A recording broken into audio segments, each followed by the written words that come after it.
So, as many know, this is the end cap to our month-long spooky season. Wait, are you quitting shenanigans. too? No. I want to tell you boys a real-life horror story. I'm here for it. Let's go. Get me spooked. It was a fucking Shyamalanian twist. Also, I said that clearly, and I want to pat myself on the I back thought it was for chameleon. Yeah, pet your mouth for that instead That's of slapping it. Caress it. Caress the caress the your lips. lower lip. It only works if you do the inside of the left cheek. I was dreaming.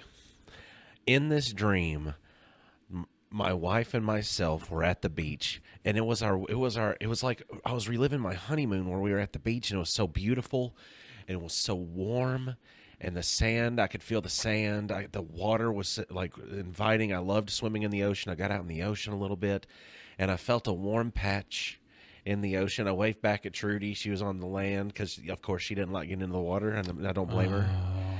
And as I felt the warmth of the current hit me, I felt like, oh, man, this is so comfortable. And then Oh, this is bad. and then, for the first time in about, I'd say, probably 30 years, I pissed the bed. I was swimming in the current, and I was like, oh, man, I got to pee. And then I started to pee, and then I woke up, and I had to put a knot in the garden hose because there's no stopping it. No. There's no stopping it. And it so, hurts. So as soon, because I woke up, and I was like, oh, no. And then I had to just discard. I had to discard my The clothes. urine? Yeah, I had to discard my clothing, and I had to also finish my urination. Hold on, did you do this simultaneously or in two separate steps? Honestly, Was it like off pee then really off, Oh no! or was it no, like really off while I'm peeing? Oh no! It was like I'm peeing. I'm assessing the damage while I'm peeing because I'm peeing sitting down at this point because I was just like. At that point, you just spurt. That's So- a rough way to wake up. Yeah. So I mean, we've all done it. then my next age is going to be 36. So I'm 35 right now. So that is a real sad 35-year-old thing to do. So I guess once every 30 years really isn't going to hurt anybody too No. bad. I think that's a decent ratio because that's something that that was the most realistic dream too. Like so realistic, it tricked my body that is automatically trained to know, number one, you're dreaming, and number two, you pee in your dreams, you pee for real. Yeah. Oh god. Yeah. Like it's the Freddy Hold on. Krueger of Is- bodily is this, functions. Is this your first experience of finding out if you pee in your dreams, you pee for real? No. Okay. I realized that a long time ago. As I said, I haven't peed in the bed for 30 years. Yeah, but you would have been 6. At 6, you don't know that. At 6, I know things when I sleep. Because I used to piss the bed. Oh, well, I guess you're different than I am. Yeah, it wasn't from emotional reasons. It was just because I had to pee. A lot of- Yeah, it happens. So, I hit that. I mean, I've already crapped my pants enough. I mean, that back when I was on keto, I was like, Well, I think, also between 30 to 34, not 34, 30 to 33, that is the most shit your pants as an adult. there is no Until, like, user old manual time. for getting to your early 30s at all. Nobody ever talks about this in school. Yeah, shit Men- stops working men for like don't- 3 years, and then it's like, all right, Man, we're good again. Y'all are making me feel real good in the next couple of years. Well, I'm about to turn 37, so I mean, I'm 28, so I I'm know. like, Well, this bastard still has his hair, and he's about my age. And look at me, I'm bald. Yeah, it's a barely thing. and It's you a got barely hair too. it's starting to thin on the back. It is. We discovered And that I here, know, and I know, still, but still, Loathe me if you you're must. to the point. You've got several years. I don't know. I feel like My head was worse than both of y'all's at like 19. So right. I'm hoping that I can go with the cool like salt and pepper hot guy vibe, but I'm hoping that it at straight least gets white Santa Claus. I'm not scared of a bald head. I would have a good shaved head. I've had to shave my head before. The thing that I would like to give the disclaimer to the rest of the episode for the listening audience. If you do not find yourself comfortable listening to stories about possible gore, possible death, possible disease, famine, sickness, Erectile dysfunction. it might be in there, but I don't think they send you. Circumcisions.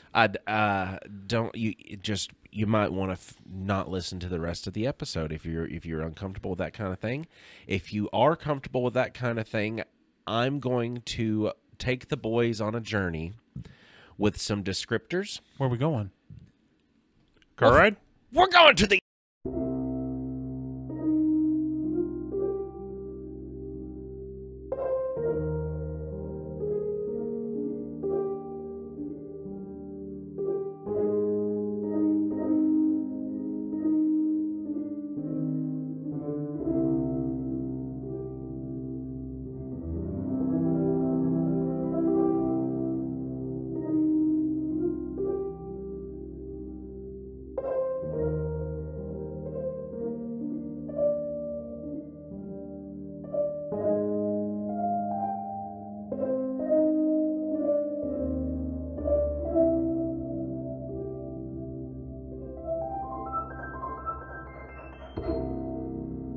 Hi, everyone.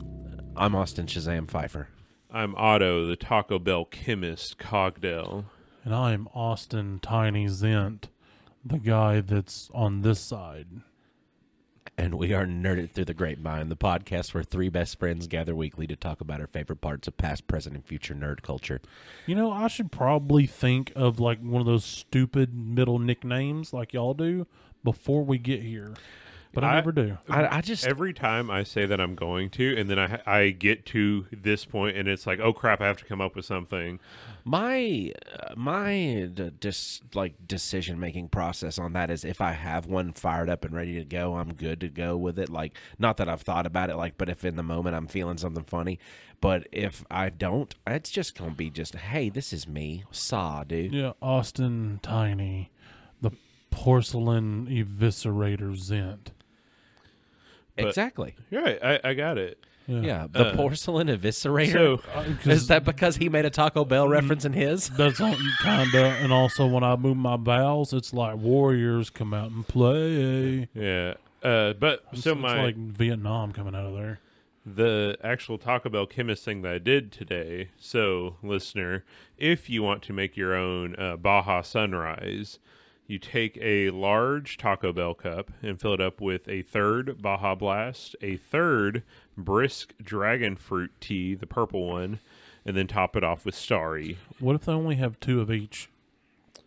What do you mean? What if they only have two Baja Blasts and not three? It's a third of the cup. Oh, not like the third one that they have. No. Okay, just for the listener, I was wanting to make sure. Sorry for that clarification. It's fine. Here's the thing. I'm an interesting person, and I feel like I'm one of those people that I'm not very settled as far as being good with doing the exact same thing all the time for a long, long time. Like somebody that works in a factory and is going to be committed to that factory job because of the benefits, but they can do that task in there over and over and over and over again for years in perpetuity until finally it's done and they don't have to do it anymore. I couldn't be one of those people. Are you talking about me? No, I was one of those. no, but you're doing something I'm else. currently I know, one I'm of those just right saying. now. I'm saying, but you don't want to be a lifer in it. No, I'm not going to. If I stay with that company, I'm going to be in a different position. I will not be maintaining at the same position.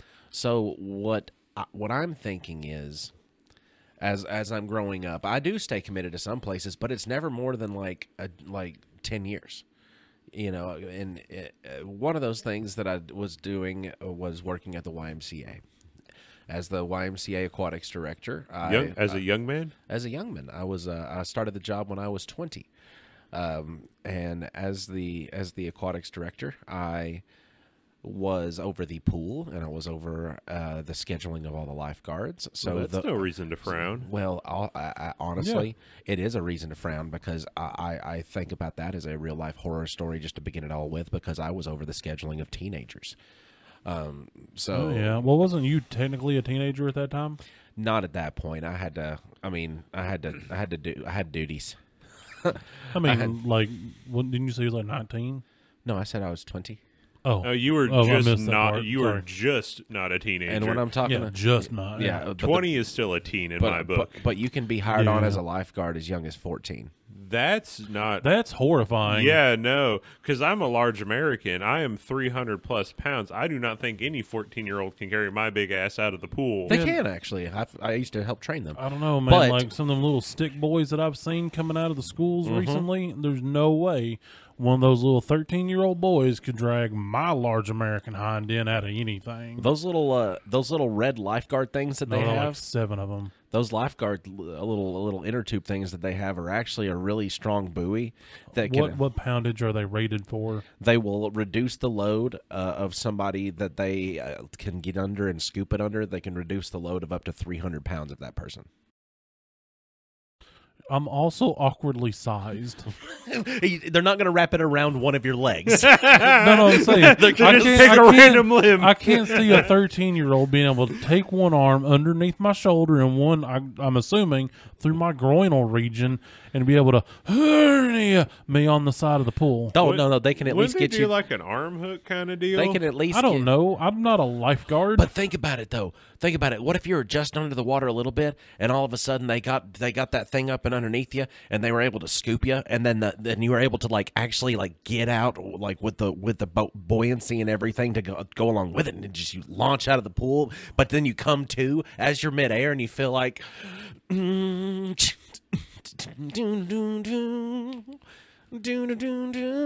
Had your own Willy moment. I would only really want that if it was a really hot of age female lifeguard.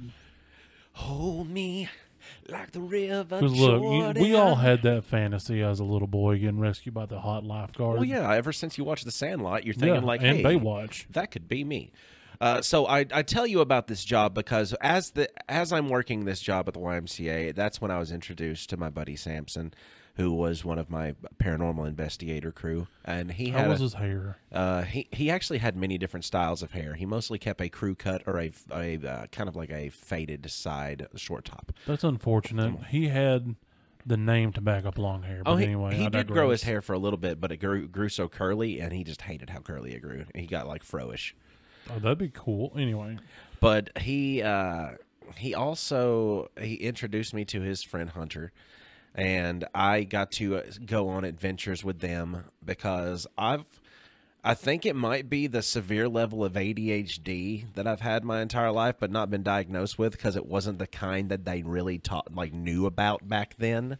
Because I wasn't it was more on the autistic side of stuff because of the hyper focusing in and being able to, like, that is your sole purpose for X amount of time. Right. Like, it's like, they thought it was funny as a child for me to be able to go into the dentist office and talk to the people while my mom was getting her teeth worked on, and then she would. He's so inquisitive about everything. He just wants to know everything. Hey, Austin, won't you tell them about that infomercial you was watching the other day? Oh, you would never believe the things that the Miracle Blade knife could cut through. I heard they're coming out with the Miracle Blade 2, actually. So, Yeah, growing up, so my parents just got me diagnosed with ADHD, and because back then, again, it was you were ADHD or you had autism, not both.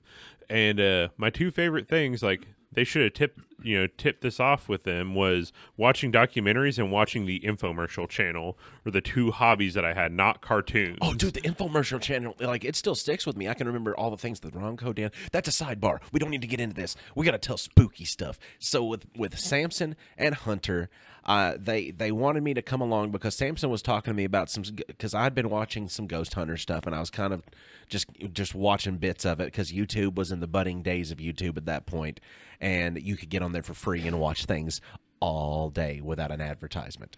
So I was on there and I was watching clips of Ghost Adventures, and Samson talked to me about it, and he was like, do you like that kind of stuff? I'm like, yeah, because I've always believed in spirits because I've always kind of, I don't know, been extra sensitive to random things.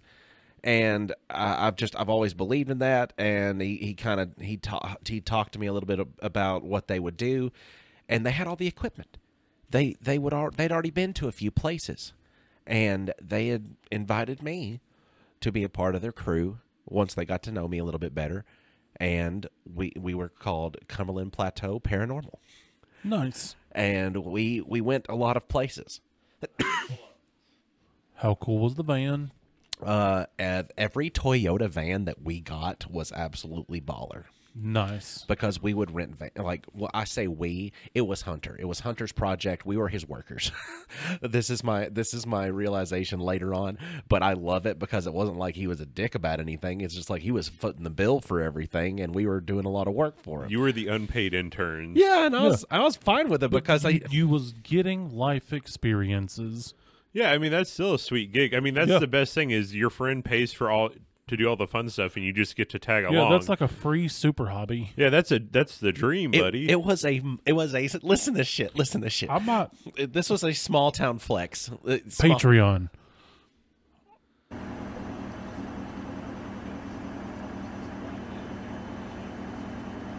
Yeah, that's a Resume. I think damn, how can you do that to me? I think that it was really cool to be invited to go to do this thing. They said to me, they said, we're going to Ohio. Would you like to go to Ohio with us and go to this house that was a part of the Underground Railroad? Did y'all? I'm just gonna let you talk. I shouldn't ask questions yet. So the place is called Prospect Place.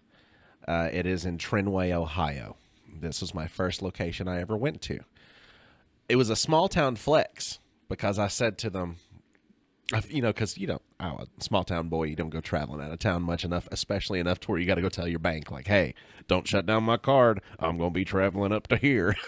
Right. Yeah. So, whereas they're like, it's Ohio.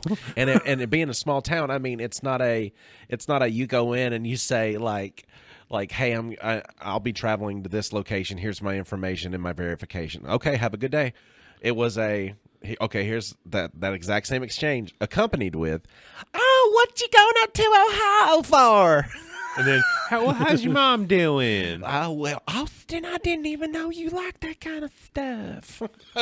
Yes, I bank at the same bank with my parents every single time. There's no quick transactions. I have to ask your whole life story. I refuse to use the same bank that my mother did for that purpose. And it shortly became because you would have to go to the bank at my bank. They wouldn't let you do it over the phone for a little while. This was a years long little while, by the way. You'd have to go into the bank and you'd have to let them know that they needed to activate your card all the way up to X amount of state. And I would go in there, and it eventually got to the point where I'd go in there and I said, I need to get it done for New York. I'm going to go all the way up to Canada. And they're like, oh, well, have you found anything? Hey, my sister-in-law was telling me that she's had some weird stuff happening out in her shed. look, see, it would be worth it just to get the old lady stories like that. I love those stupid nothing. Yeah, that is worth the awesome. admission. Oh, and it was I get those all the time, even just from telling people that I've gone paranormal investigating. Because here's the kind of equipment that we had. We had tri-field meters, which registers a room level normal. You have a registered amount for that, and then you register what the natural field energies are going around that. That's going to be electromagnetic field. That's going to be any kind of radiation. It can also detect small amounts of like a Geiger can do a little bit. Is that what they're called? The radiation detectors? Yeah, Geiger kind of. No, Geiger does. No, you're right. The clicking thing with the Yeah. wand. Yeah, that's a Geiger So counter. if you ever run into that kind of stuff, you automatically know like you got a GTFO. So it lets you know like natural energies and natural reads for different stuff. And then we had one that was a distinct electromagnetic field meter that had a mal meter on it. What the mal meter is, it's a long metal antenna that is sound reactant upon something coming close to it and making close to physical contact. If it makes physical contact, it'll make an alarm.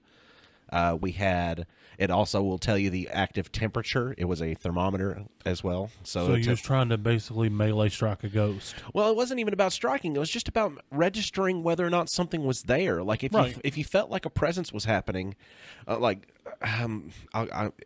got so many good stories, but we'll try to keep going. Keep going. So we had the most HD cameras you could have at the time, 1080p, direct to miniature DVD. Oh, I knew that good was one. that was Oh, that one hurt. that was building. That looked like it cracked you back a little. Oh no, I think I stretched a chest muscle or something. Whew. You know, Okay. it'll feel better when it stops hurting. I do breathe better now. Okay. So we had on the side of those cameras, he had an L bar facing L bottom up towards the ceiling. You know, kind of like the leg kicking up like a foot. Yeah. Yeah. And at the end of that, there was a light on each side. One was an infrared light. One was an ultraviolet light. Both of those were a floodlight for this camera that shot full spectrum 1080p. Both of which will royally fuck up your eyeballs. Yes, you weren't supposed to look directly into them because you could for as long as you weren't like close to them. But both of those they're almost naked to the human eye, but they could be severely damaging. But you can see some things on these recordings that you're not necessarily seeing right in front of you. It's very weird sometimes. So along with a plethora of other things, we went to Prospect Place. In Prospect Place, it is a 3-story mansion, and it was built in 1856. It was more than 2 years ago. Yes, yeah, more than just a So couple close years ago. to the Civil War time. Well, it was used pre-Civil War because it was in 1856, and it's on the National Historic Registry for the Ohio Underground Railroad Association. Nice. So it was one of the Underground Railroad sites. In that place, they had several different things, and this was like a small time, not so spooky haunt to where there's like these dark demonic creatures. Like something great was happening there back in the day. It was just a place that where you were supposed to go, and it more or less like it has activity. So we were checking it out. There was a ballroom on the second floor. There was on the third floor. There was a lookout house to where they would have the looking over the property. They had and that everything. sport back then. What? Basketball? Because No, not a court, not a ball court, a ballroom. Like dances, they would hold So dances. like a spherical room instead of square. No, it's so there was a lot of sports balls in there. yeah. Is it a ball pit? No, it was a pickleball room. You guys were both wrong. Oh, dang. Yeah, that's when it was invented. In that place, I never really experienced anything that was super duper creepy. Like I think I remember there was some activity on one of our tri-field meters and some EMF stuff going on that was like giving us some spikes and some alerts, but it was never anything that I felt like really out of place. But I saw something. My very first adventure, I was hungry. And when you paranormal investigate, you don't start the investigation, and at least us, we didn't start till midnight. It can't get darker. You're not going to. I mean, we would be established by then. Of course, we would go in when it was daylight and go set up things, miscellaneous places, so we know when night fell, we would be set up and ready to go, and we just have to go around and click play on everything. Then we'd also have our handheld devices that we'd take with us. But as I'm walking from because they had a little B&B that was right next door. It was a 2-bedroom B&B. I think I slept on the floor. Of course, I'm the newbie. So you got B&B, and that's where we stayed. And then here's the Prospect Place right across like this cornfield, and you just walk there. And that's why they set it there, because they knew that investigators were going to come and look at it. And I was wanting some bunt cake because they made us a homemade orange bunt cake. And I was I bet it was delicious. And I was up in that steeple area, and I just set a couple of lights up there to simulate what it would look like up in that area. And I talked to Samson and Hunter whenever I was going out of the lobby area because they were downstairs. So I'd walked out in front of the house and started to cross the field, and I looked behind me to look up at the light to see what it would look like, and a figure was standing in the window that then crossed a pane of glass and disappeared. Oh, people usually don't do that. People don't do that. Little known fact. People, solid. That was my first. Let's go try to experience a place that might have some spiritual activity just to see what it's like, and that was my first experience. As far as I know, seeing a full-bodied apparition. That's and it was crazy. just standing there in the window. I couldn't see a complete detail of face or anything else like that. It was just person. That's how much. Was she hot? I couldn't even tell. I couldn't. I mean, I would assume she was cold. most likely cold. Most likely cold because that's what they do. That's the reason why we have the temperature gauge that we carry around with us on the mal meter, because that would let us know if there was anything going on with an EMF field. Now, if you had EMF field spikes, temperature drops, and mal meter alerts, that's when you were face to face with a thing. The trifecta. It was full blown happening. That was my second destination that I went to. Prospect Place, it just had some history. It also had, it had some things that had went on as far as trying to defend the Underground Railroad that had been discovered there, kind of deal. The second place that I went to was in, I want to say that's in Buffalo, New York. It was I don't know if it's a sanatorium or sanitarium or an asylum, because a lot of them were skewed and mixed all together into the same places back in the they're early 1900s. basically the same thing. Yeah, it's Rolling Hills Asylum is what it was called. It was in Buffalo, New York. Buffalo, New York is basically if you go from where we are right now to Doyle, Tennessee. It's not that far. That's where Niagara Falls and Canada are. So that's the part of You was that close to Niagara Falls? I was that close to Viagra drops. Did you see the falls? I didn't. Hunter wasn't about it. He's like, it's a tourist trap, and this is the awful side of the falls anyway. We'd have to cross into Canada. I don't want to go to Canada. That was the exact conversation, I promise you. It's like, how often are we going to be here and have the opportunity? Anyway, He said instead we can go to the amusement park the following day instead of going to Niagara Falls. And I was like, I'd rather go to Kings Island. That sounds pretty good. I'm never going to get a chance to go to Kings Island again. So we went to Kings Island on that trip. But while we were in Rolling Hills Asylum was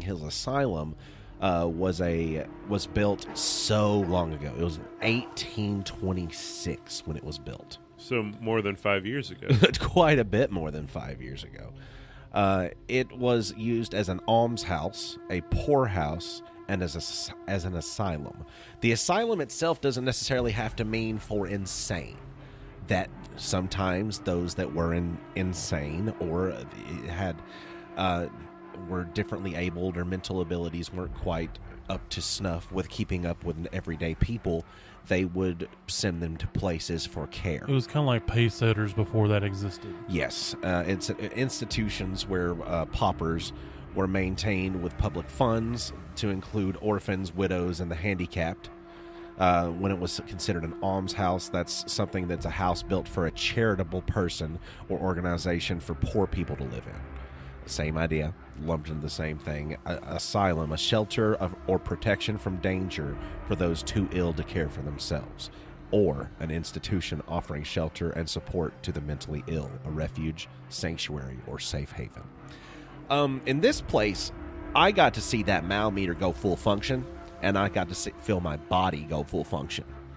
Because when I'm talking full function, I'm like, when the cat has the hairs that stand up on its body and shit's about to go down? That's not where my brain went. No, I wasn't fully erect. No, That's not where my brain went either. Oh, I'm sorry. Then where'd your brain go? I'm highly confused.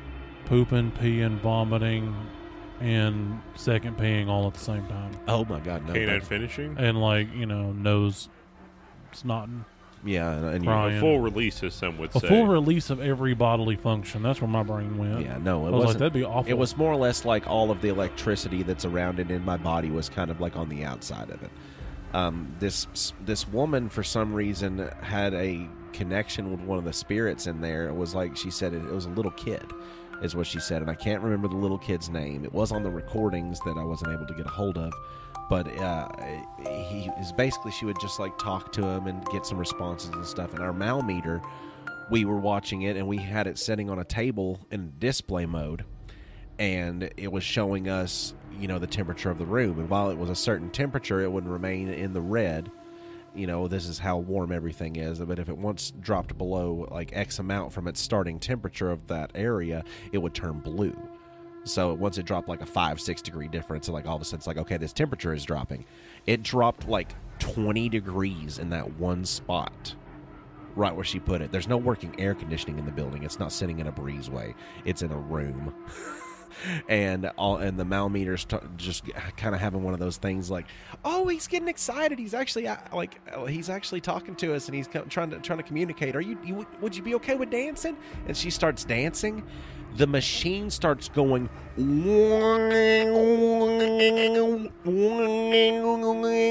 while the EMF fields are spiking. She's getting higher readings than we've seen, like even on Ghost Adventures with some of their stuff. Like this stuff is spiking up in like 300-400, like on the meters, and the most that you're going to get from like a house having like a leak of that EMF, unless it's a massive leak from a really old electrical line that's going to probably catch fire soon. Like you're looking at like maybe 100, 120 max, and this is like 4 times that cranking on this meter. Like, and you're feeling like all of this stuff happening in your body, but I saw nothing. Nothing was there. Well, what made her try to dance then? Like, where did that come from? I don't know. Was she like a medium type person, or she didn't talk. She didn't. I don't mean in like stature. No, I know what you're meaning, like a spiritual medium, but she never mentioned it. I believe if you were to ask her, are you a medium? She might tell you she's a little sensitive, but I don't know if that, I don't like spiritually sensitive. I don't know if she would fully fess up to that. You know, medium is kind of like almost a stigmatized word for somebody that is spiritually sensitive, or you know, if you're full blown going into the call me now, you know, you're not going Miss Cleo. No. I was, because like that's a random pull. Is like, oh, do you want to start dancing? You know what I'm saying? Like, where would that come from? That's why I asked. Like, I don't know. Does she see stuff? Did does I she just hear know? Stuff? Like, did we not? Why did we not discuss this? call her. No. Call her right now. No, I don't want to talk to that lady. She's very straightforward. She's like a cutting edge of a knife, because we're so far up north in New York. It's the part of the world that I held the door. Oh, so she wasn't like in the group with y'all. She was like your guide. She was our person? guide that was Okay. like stayed there. Gotcha. So yeah, in that Rolling Hills asylum, I saw my first experience with what are referred to as shadow people. It can come in 2 types. They're not. There's the type that is. And it's the same with most hauntings. You've got intellectual hauntings and you've got residual hauntings. Intellectual hauntings are going to be those that are aware that you're there. You're aware that they're there. You have a communication line or some type of back and forth between you. Whereas a residual haunting is more or less considered a trapping of the energy of the perpetual motion of those people that did the day-to-day there so often it's trapped in that building for some reason. So it's like a film of it. It's not. Yes, it's not actually like So people. like there's okay, so it's not their spirits, just the energies of their former activities reenacting what happened there. Yes, and that's Okay. what I believe it as. Other people might consider it to be trapped. People go around trying to release spirits from that entrapment. But this lady actually assured us, once I talked to her about what I saw in the hallway, she said, "Don't worry about anybody trying to try to free the spirits or try to do anything with them. That's not them. That's their echoes." And I'm like, I'm not getting into what you're gonna say an echo is. Do you know too much? like that's just their echoes. Okay, self-explanatory. It's not their actual spiritual presence being trapped there. It's an echo of their spiritual impression. Dope idea that it might be real like that. Okay. God, does that mean but- that like places where I've worked, there's gonna be like an echo of me in the future if someone builds something there? That would be the funniest thing for somebody to be like it's like a TJ Maxx at this point, because it's like its 100th iteration over Right. like 120 years, like TJ Maxx, but everybody's buying Taco Bell, but it's all relabeled and bought by the TJ Maxx Corporation. So weirder futures have been talked about. So, question. And Otto Spirit's just standing in the Taco Bell that used to be like his factory he works at. That's actually a TJ Maxx owned corporation now, and you just hear a quiet whisper come through the intercom. God damn it! I actually had to watch my swearing when I work around some people there, because I swear just because that's how I talk. I don't really mean anything derogatory by anything. But one guy passively mentioned, yeah, well, I just don't like don't like when people say GD a lot. And then I said it one time and I was like, sorry, bud. And what's your response to it? It's automatically to say it again in your head whenever you realize you weren't supposed to say it. Yeah. like you're like, because I don't mean it super offensive, but it just happens. It's just my default, man, something messed up. Yeah. So, but yeah, this lady, she knew too much, because I also had another experience while I was there. I was sitting in that same hallway simultaneously. This happened to me, and I had to ask her about both things while I'm watching the movements of the shadows on the opposite end of the hallway, as its only light source is coming from the moon shining through the windows of the opposite end. So I'm seeing these things pass through moonlight. I'm freaking like glued to the TV at this point. And from my peripheral, I see something else pass through the moonlight, and I'm like, oh, there's probably something else over here. I look up to my upper left, and while I'm sitting down on the floor, because I'm sitting next to the camera where it's shooting down the hallway. I look up next to me in the hallway in this doorway, and the door's open, moonlight shining through.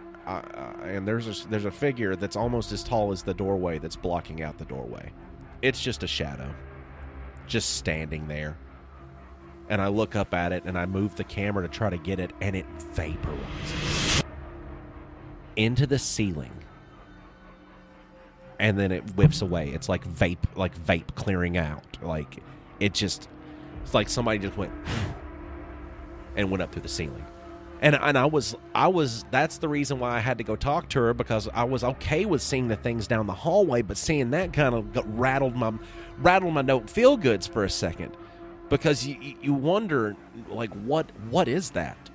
And I talked to her, and I was like, and she's like, oh, that's just the tall man.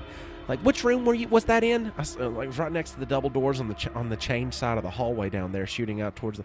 She said, oh, he was in the vortex room. Like, vortex room? Question mark. She said, if you go upstairs, it connects to this room right here. And she showed me a map. And she said, if you go up here to this room right here, this is where the portal connects to. Excuse me? And I said, in the vortex room. She said, yeah, it's in the ceiling. Did he go up towards the ceiling? I said, yeah, he vaporized and he got, like, it went up. And she's like, yeah, he went through the portal. He's going to be probably right up here. You go check it out. So I grabbed my dudes. And I'm like, come on, dudes. Let's go check this out. I want to go find out if this thing went up there. So we go looking after it. We never found it. It wasn't up there. You took too long. We turn around and start coming back from that room. And we had put down our equipment. And it felt like something whiffed, like right through my body. And I felt like, like I had walked into a cooler, but I was also simultaneously sweating and nauseous. So I think that I found him. So Dang. that was all at the Rolling Hills Asylum. That was a place that had a lot of crazy, like, personal, like, I experienced that happened.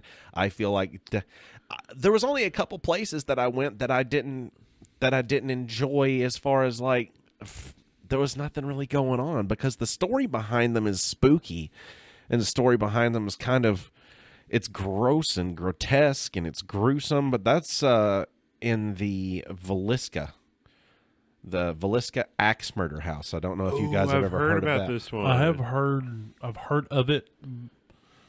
Isn't it where like the dad comes home and like kills his like whole family and then himself?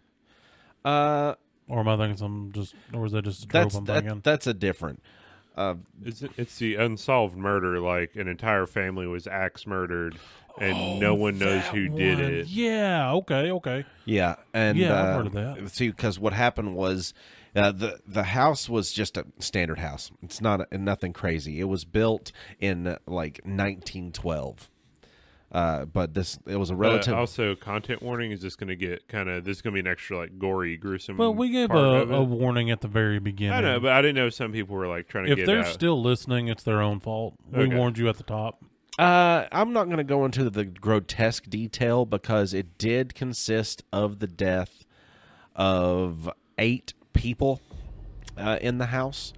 What happened was this man hid in a crawl space inside of the house. He had gotten into the house through the back door, and the back door was a screened-in door, because people used to trust everybody back in those days. So that was the difference between the inside of your house and the outside of your house. Whenever you live up north, was it stays relatively cool in this area during this time of year. This is the door we're going to need for right here. This is a good breezeway door, so it's just a screen door. So they Out in the lanai. out in the lanai, and then he just popped through the screening of the screen door, unhinged the door, and then rehitched the door, so they would think nothing was going on, and kind of tucked it away, and then he hid upstairs. He hid in the crawl space that was located next to the bedroom of the children.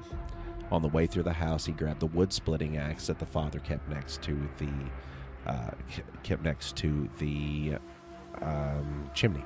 I think it was where the wood was, everything else like that. He had brought it in. It was sitting next to the chimney, and he brought so the man took the axe, took upstairs, and in the night, while everybody was asleep, he actually got out and he killed the children first, and the parents, I believe, started to wake up, and he killed the parents, and he never got convicted, because they couldn't 100% prove it. He was actually acquitted of the charges. I don't remember his name. I can look it up, but it's inconsequential. I was so tired by the time that I got to that house that I didn't. I don't know. I was so tired that we set up the laser grid, which we also had a green laser grid that was a pin that shot out a laser, but we had a focusing end on it that it could change it into a grid pattern that would cover up to like a football field size area, and we would aim it into rooms in case anything would cross into the gridding pattern. You could see him catch the light. I went to sleep in the bedroom that the children were murdered accidentally. That was a mistake right there. Yeah, that sounds like a bad idea. One would think, but that was also one of the scariest experiences I've ever had, because I went to sleep, but I woke up in the middle of the night because I heard something in the crawl space. Ooh. And it was audible, it was loud, it was thumpy. Was this a place that was meant to have people like staying there? Yeah, you rent Or it. was- You rent okay, it. I didn't know if it was one of those situations or like it was a decrepit place that nobody went to anymore. No, most of these places are under supervision and they have their own surveillance networks and everything that are involved Gotcha. in it, and you have to pay a premium to go there. Okay. So Understood. it's not just like an abandoned place. It's So a it was historic meant site to. kind of place. It was meant for people to be able to sleep there. And stuff. Well, at that point, it was still a house condition, but it was people could go there and rent the house like an Airbnb. But Right. this is what you're renting it for. Right.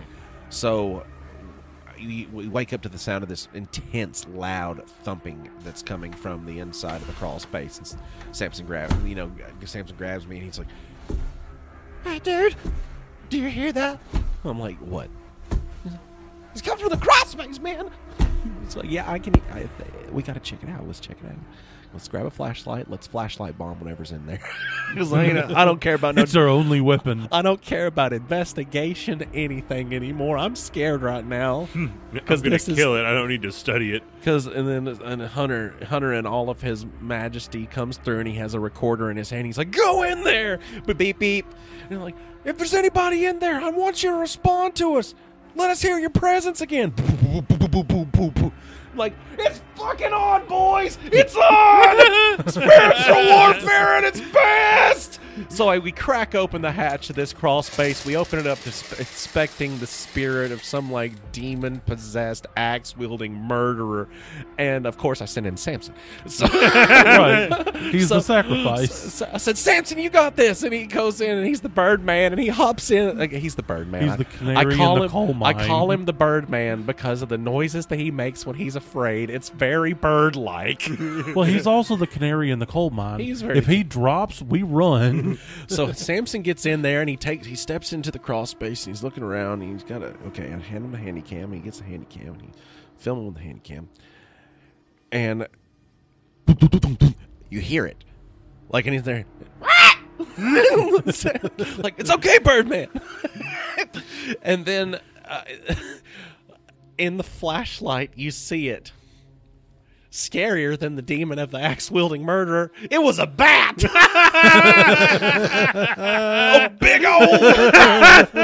It was, and then as soon as Samson saw it was a bat, he screamed even louder because he just know, because in your head you know that going into some of these old places there will be bats. One location I didn't get to go to, that was the old New York State Penitentiary. I didn't get to go to that one. I wasn't involved with the group at that time. But they went up there, and one section of the entire prison up there you couldn't even go into because it was so contaminated with bat droppings, and it was also so overly populated with bats. So they knew the dangers of bats. But the first thing Samson was like, Stop puppies. Samson just screamed his Birdman scream and flinging everything. There was no capturable footage from what was going on. It was just moving like the Blair Witch Project in the video, and the flashlight's flying, and he's trying to hit it with the beam of the flashlight because you get It's what you have at the time, and you're going to survive with it. Look, a sky puppy's not going to hurt you. It's literally just as scared as you are right now. Yeah. So realistically, just turn the light off and leave. Like, it's just letting him be. He wasn't trying to kill the bat, but he was just lighting. He was trying to get out of there, but he was scared. And you know what happens when you're scared? You see how Jason catches up to people in horror movies. That man never runs. I don't know. I feel like my fear would go from like a 10 to like a 2 when I'm like, oh, it's a sky puppy. Yeah, but it's not some evil entity trying to stab my butthole with an axe. Tiny, he was in a crawl space with a bat. Yeah, it's more yeah, of a, like, a sky puppy. if I'm They're on adorable. my hands and knees and there's another thing in that place with me, I am freaking out. Yeah, especially if I'm already thinking there's something in there. Think about how exposed you would be to to the bat flying around and at you when you're on your hands and knees in a dark hole. Well, here's the thing. I had a job where I went into hall spaces and attics for a living to do spray foam insulation. I've been in an attic that's Not a a small sponsor. space, right, with a sky puppy. And, like, for me, it's not that big of a deal. Was it a large sky puppy? Yeah. Were they flapping and flying around at you? Not the first time. The flappy fly around part is unnerving, especially Well, when it you're is, but I mean, he's geared up to go and find the demon in the room. I mean, I get it. And then he's something manifests. He's dumping excess testosterone and adrenaline and shit. I get it. Excess But it's fear just a sky dump. puppy. Excess fear dump caused Birdman squelch. Look, he's mainly in danger of me petting him. It's a sky puppy. I'll say it one more time. So if you're doing like a drinking game with the word sky puppy, I'm sorry and you're welcome. Sky puppy. Sky puppies flying through the sky, using your ears 'cause you don't got good eyes. That was beautiful. I know. I'm glad we got that on recording. Oh, that's good. My favorite place that we went to was the Ohio State Reformatory. In case you are unfamiliar with the Ohio State Reformatory, it was built around the turn of the century, late 1800s, early 1900s. and it was the main federal penitentiary for the state of Ohio. Now, is Ohio some kind of like paranormal nexus of events happening? There's ley because there lines. is so many things in Ohio that you hear stories about. Yeah, you can get on a podcast actually if you wanted to look it up called Haunted Ohio, and you can listen to all of their shenanigans about the stuff that goes on in Ohio and all the different haunted locations that are up in Ohio. It's pretty interesting. That's a real fun fake fact. So, Well, I mean, like I have I heard was on about to get paranormal into style it, man. podcasts about Ohio, so I was like, "Where is it?" Because they also have the now it's kind of an offensive term the dwarfs in Ohio. There's the Kentucky goblins. You know, those stem up to right there. Ohio. Yeah, exactly. So I think that it has something to do with some ley lines, but that's just a furthering theory of why I think can you define that?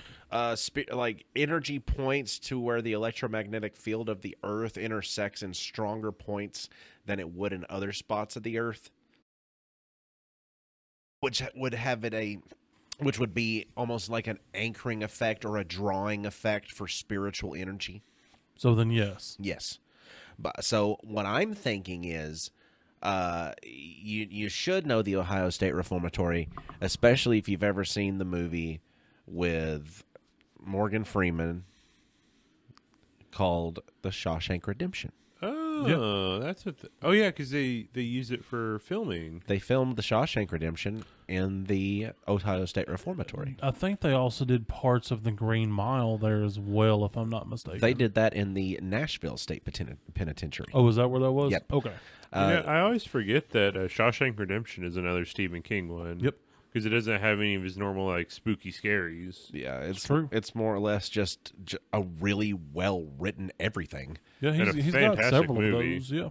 Like Well, Stand By Me is also a Stephen King. So at the place, the Ohio State Reformatory, I got to not only see the cell blocks and walk the cell blocks, I got to get all the way into solitary confinement and confine myself for an isolated solitary confinement session in the basement. That does not How sound like a long? pleasant time. Oh no. Like, was the door locked, or did you just close the door? Close the door. Okay. Simu- Not as bad. Just to simulate. God, I'm not Zach Bagans. I'm not. Lock me in. No, don't. No, I want to be able to go if I want to go. I'm not a Yeah, prisoner. what if I got a pee-pee poo-poo? So while I'm down there, though, I do get an excellent EVP. It's one of the best EVPs that I believe that are in the existence. It's a disembodied noise, not a voice. I was sitting in the basement area of a prison that is a solitary confinement cell surrounded by metal and concrete. As I'm down there and I'm doing my recordings, I'm of course asking questions and everything, and I hear on the recording the sound of a waiter dropping a plate, like a tray full of plates, on the recording. That didn't exist Weird. while I was there. I would hear that. And it sounded like it was in the same room with me. So that made no sense on the recording. But the other thing that I had happen to me there consisted of some lore that existed with a man that's a spirit there that's the doctor. Apparently, while the doctor was there, he would always be more or less like keeping inmates in check because he was a big man. And he would always make sure that the people knew who was boss. And typically the biggest person in the group, he said if the doctor's spiritually active, there's also a guide there that was like a security guard, and you talk to him about stuff and you find out this stuff in hindsight. So the doctor tests the big people in the groups. Well, hold on. Just one question. So the guides at these places, are they actively there with you while investigations are happening? No, Or they they set just it like apart. show you around and tell you about stuff before and after? Some of them give you maps. Some of them will walk you around places. It depends on the place. Most of the time, they're going to go to their sitting place to where they can just sit and be a presence. Gotcha. Most of the time, they have places that are like a room in the establishment that they have that are just set up to be their room. Like, Like they live there. Sometimes. gotcha. Not in all of them. Sometimes.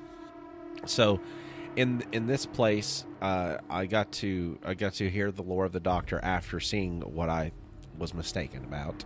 I was walking down one of the cell blocks, and the cell blocks are about 4 cells high, open faced, to where you have a railing system on the edge of them. You remember how those cells looked in Shawshank Redemption? That's literally how high up they were. So when they're in there hollering at fresh meat at the very beginning of the movie, like, all that was a studio rendering to where they took one side of the, because it doesn't have that in the prison. The prison doesn't exist they that way. mirrored it. They mirrored it's it. It's only on one side, but that one side's real. So you're seeing that area so high up, and all of that, all that's keeping them from being from that railing to that 4-story drop from all the way up there is just a thin metal railing. Like, people died. People died a lot. Would not be hard to be shoved over that. Anyway, I'm following along this cell block area, and of course I try to use as little natural light as possible, especially when I've got a moonlit situation happening. And I see something at the very end that looks like a kind of a taller man. It resembled Hunter, because Hunter was a little bit skinnier. So I'm following up. I'm like, "Hey man, wait up, wait for me." And I start walking a little bit faster, and Hunter goes up a set of stairs. There was a spiral staircase that had a locked gate on it that only the guards could get into, and then they would open up the gate. They'd be able to travel up and down freely to the different levels.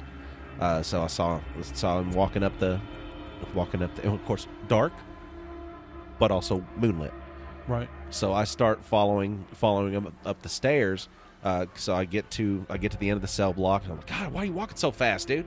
So I get to the stairs, and to take a step up the stairs, there are no stairs in the stairs. Oh. All of the stairs are rusted through. There are no stairs on the stairs. The stairs are rusted through. There's hole.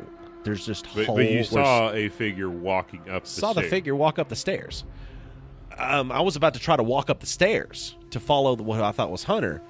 So you didn't walk up the stairs. I didn't get to walk up the stairs. Because the stairs were not stairs. Yeah, somebody stole the stairs. So I took a walk around, and then I went down the stairs. Yeah, no, a walk around, because a cell block was actually on the stairs. It was shaped like a C. So it was like a C with a sharp point at the very end of it, like an arrowhead.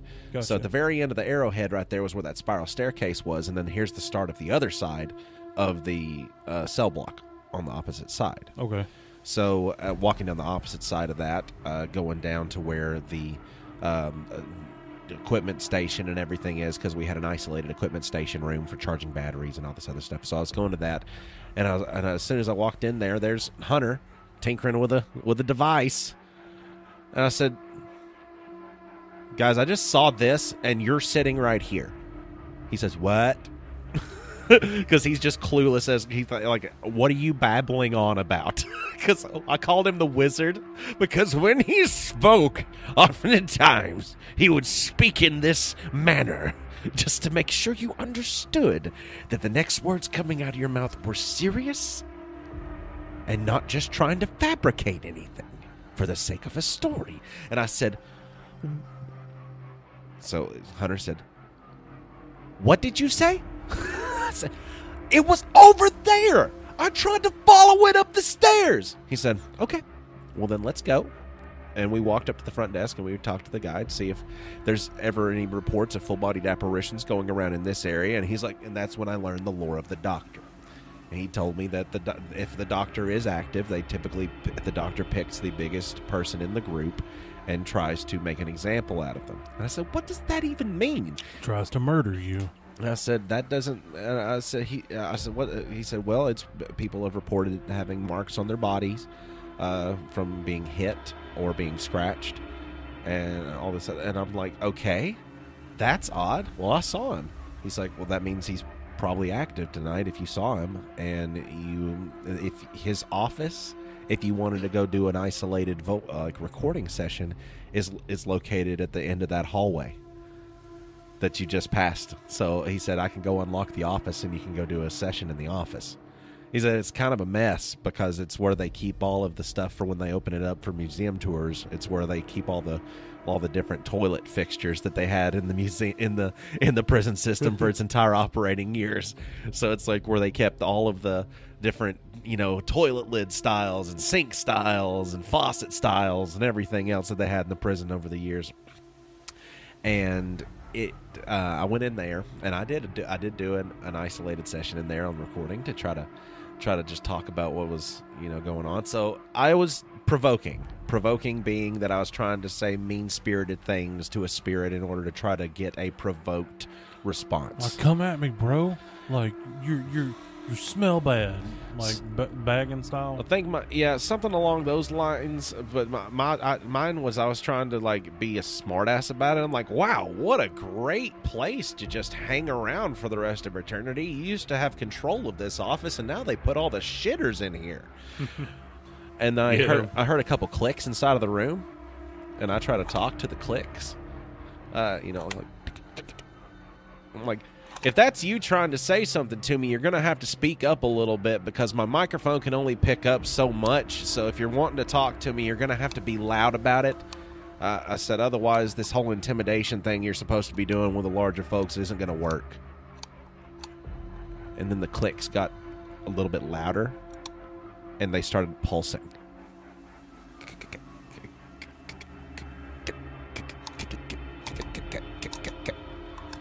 It wasn't a noise being made by something.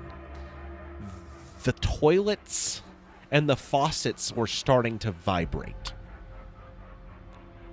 So I'm provoking even harder. I'm like, is that the best that you've got going on, is just to have a couple of things click at me? I was like, I thought that you were trying to say something. Yeah, this is the most that you've got? Everything started shaking in the room as I'm sitting in this chair, and it triggered something inside of me that I seldom really have, but it has come in handy sometimes. It's called "Get the fuck out of there." So you said, "That'll do it." As soon as everything, it's gonna take more than clicking toilets to take down this old dog. That'll do it. Yes, that's the machete through the gut. Oh. Yes, because by the time that I realized that I was running still, I was outside of the penitentiary in the rec yard looking at the wall. Your body took over and said, "We're getting out of here. I'm taking you out of this situation." Looking at the wall that Andy Dufresne in red walked along as he said, "Hey, I heard that you're a man who could get things. I've been known to acquire a few specified items." So that walking past that wall, not even caring about how much I love that movie, just wondering if I'm still going to be alive. Because that's what my body was telling me. Like, you're going to die, you're going to die, you're going to die. And I haven't felt that way since my brother's friends used to chase me and put wrestling moves on me as a child. Because wrestling was fake, done by professionals. They're like, hey, let's break this small child's back. So yeah, I got out of there. I ran out of there. It was a time. There is a music video actually of me at a different location inside of the Ohio State Reformatory that does exist in the ether, but I was up in the guards' quarters. That was for the actual warden of the penitentiary. They had living quarters that were established in a certain wing. And the places that they filmed for the Shawshank Redemption being the office and the glass window, where Andy locked the door and he listened to the music and then they had to break the window and everything else. And why are you being so obtuse and all that scene? That was the room. I got to sit in that room, hang out in that room. That was a cool room. They actually used the children's bedroom to film the scene that they did that had Brooks and Red living in that small apartment when they got out of prison. Oh, cool. Like it had Brooks. Okay. It had Brooks was here, so was Red. That existed. That carving is still up on the wood beam. They carved it into the wood beam in the ceiling. So the movie people carved it in there? No, the actual actors carved it into that. Carved it into the wood. But for the movie. For the movie. Yeah, in the movie. That was a movie in the thing movie that was put in there by movie people. In the movie, they did that, left it there IRL. Gotcha. Because it's very cool to experience those things. There's also a cathedral area of the Ohio State Reformatory. boys, it's almost like something from a weird dream. Now, here's the thing. Okay, so I used to be the sound man at my old church. There is nothing scarier or creepier than being the only one inside of a church at 2 a.m. And that's just a normal, like, fresh-built modern-day church. I remember because we had youth group lock-ins. Yeah, and no, I've been in there absolutely by myself underneath a stage working on wiring. Oh, no. Yeah, I was there at 2 a.m. I heard some things, was probably mostly just wind. So to me, that's magnified by like 100 because it is an old church that's been empty for a long time. Yeah, it was. That'd be horrifying. No, thank you. It was a very surreal experience. I'm going to go ahead and say, sir, thank you for the offer, but no thank you. I think that if somebody had offered me, hey, do you want to go into this abandoned you want to go into this abandoned church? I'm like, nah, I'm good, bruh. Like, I'm usually pretty cool with the idea of exploring abandoned places. If it's ever a church, it's an automatic no. Because, like, again, even though if that's not your faith or whatever, it's still, like, that's important to somebody. And also, like, it feels wrong. Like, there's some inside of you that, like, Imagine, triggers. because I had gotten lost in there because I was trying to find my way back. Ooh. Oh, no. And I That's- actually... no. You're in a horror movie So the right last... now. So I honestly did not spend much time in the cathedral area because as you're Who would? Yeah, I don't blame you. Because as you're walking through, you know, and you're expecting to take a left and you end up in this hallway and all of a sudden you're in an old cathedral. That Wow. sounds like a bad Wow. mushroom trip. Yeah, it was odd. There's also there's so many other places that I'd went, but those are some of my most memorable ones. I mean, just for the experiences that I had. My closing story, this might be a little bit of a longer episode, but my closing story with my experience in the paranormal and why I got out of paranormal investigations is a little bit darker. So if you've listened this far, this is talking about stuff that's of real life demonic, and I don't want to influence you one way or the other and give you dark thoughts. Your time has passed.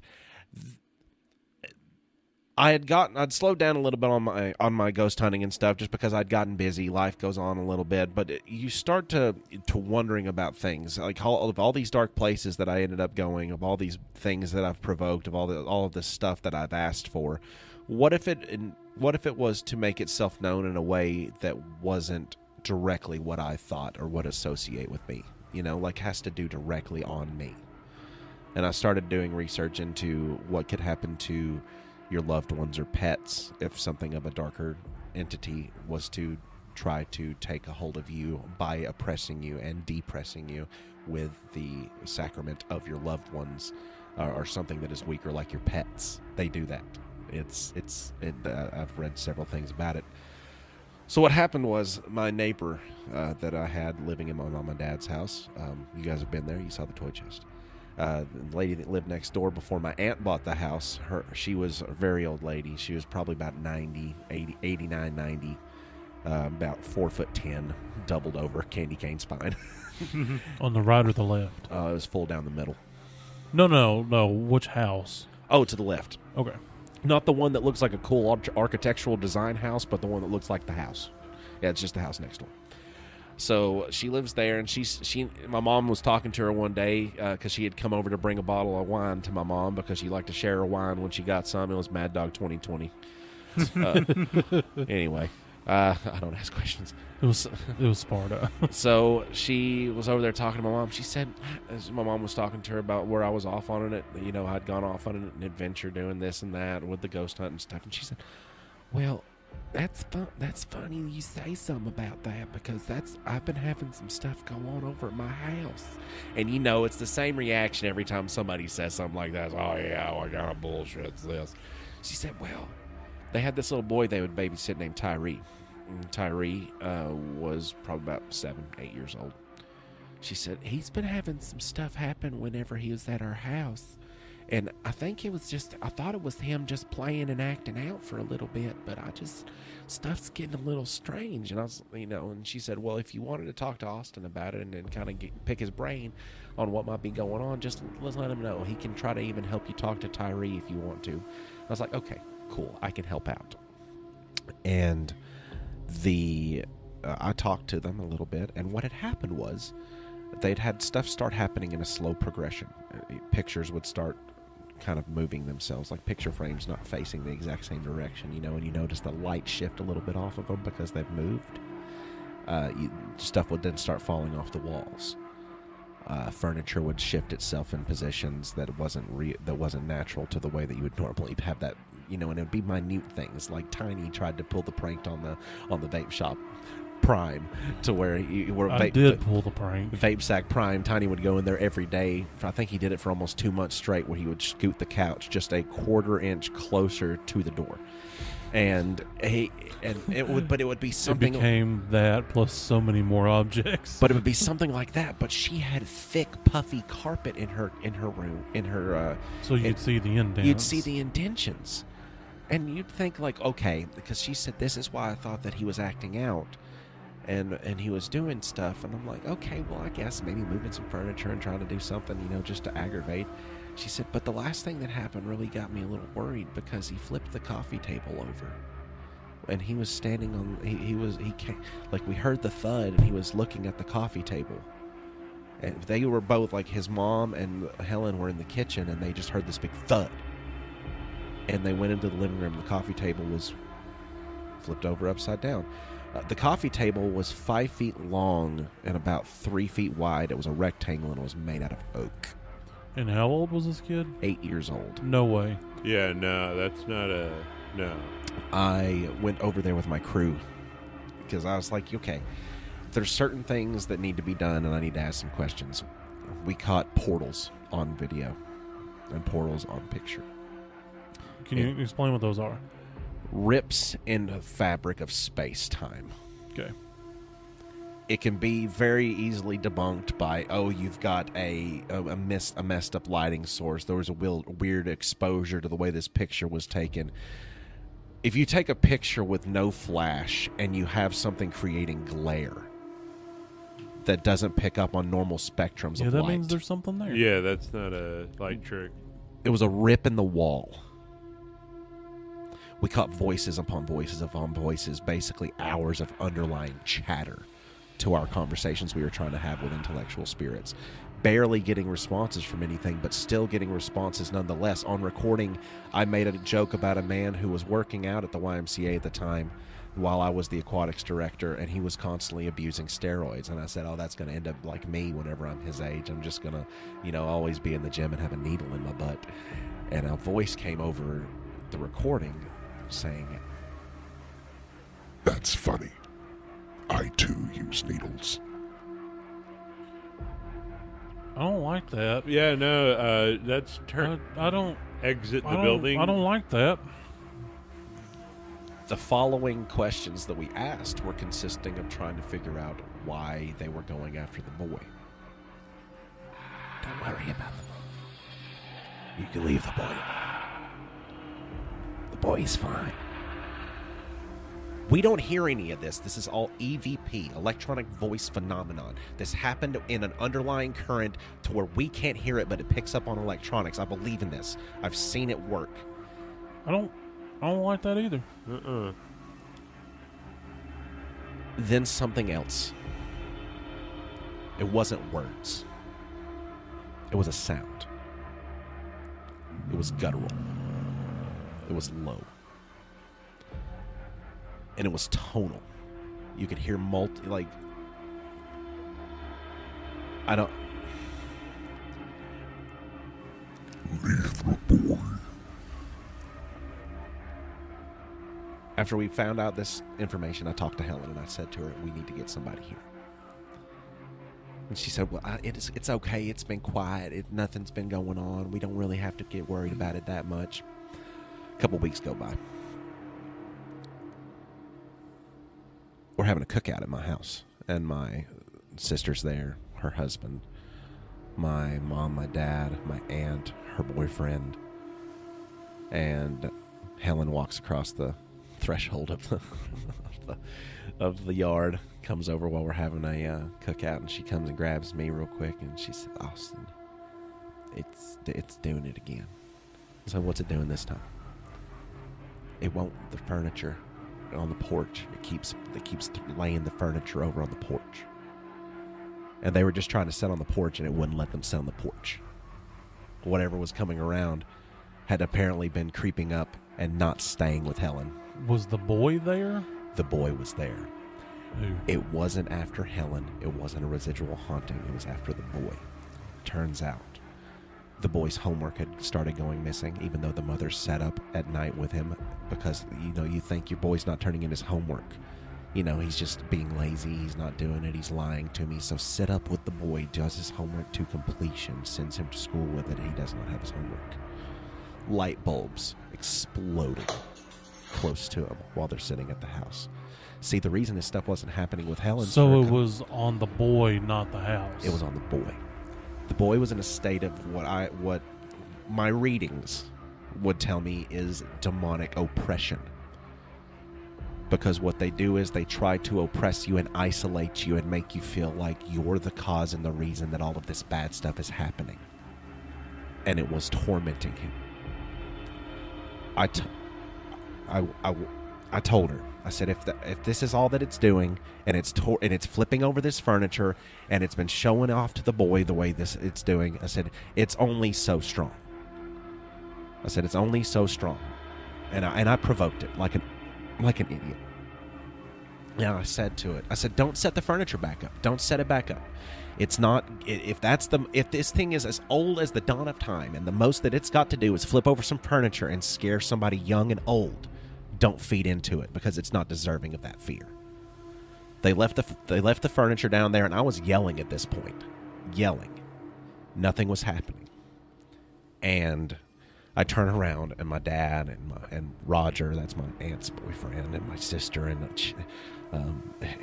her husband, they're all standing there watching everything, kind of just not do anything, because I just told them to stop, because they were talking about they couldn't make it stop. They couldn't make it set up because the porch furniture was all laying down.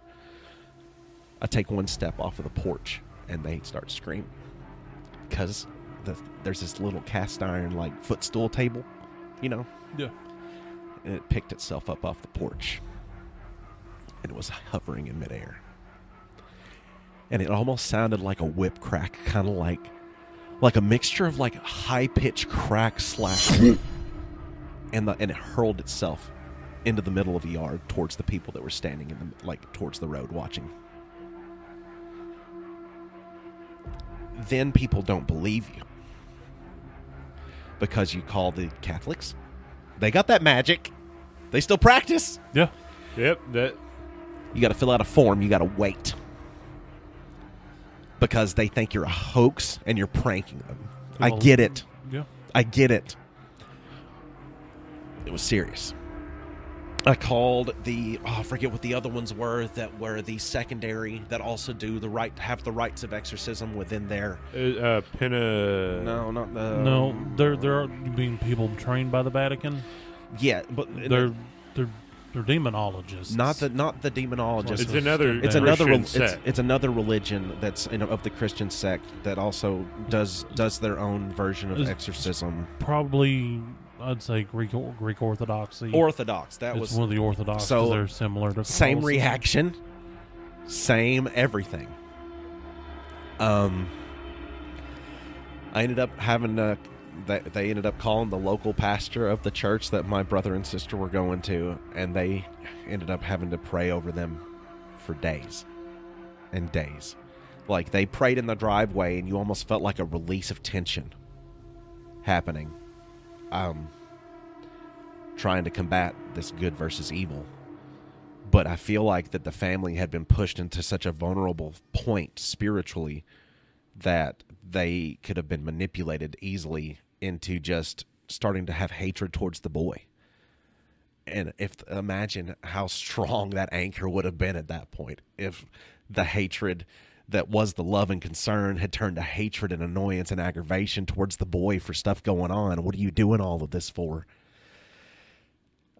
And then I got to thinking, like, you talk about hitting close to home. This is my home. This is right next. This is close to home. Literally next door. Yeah, that's scary. I don't go looking anymore. I've had enough proof to know that it exists. I don't go looking anymore.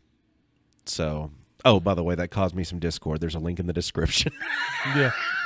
Yeah, well, fuck Discord right now. Did you ever get an update on the little boy? He's doing just fine. Okay.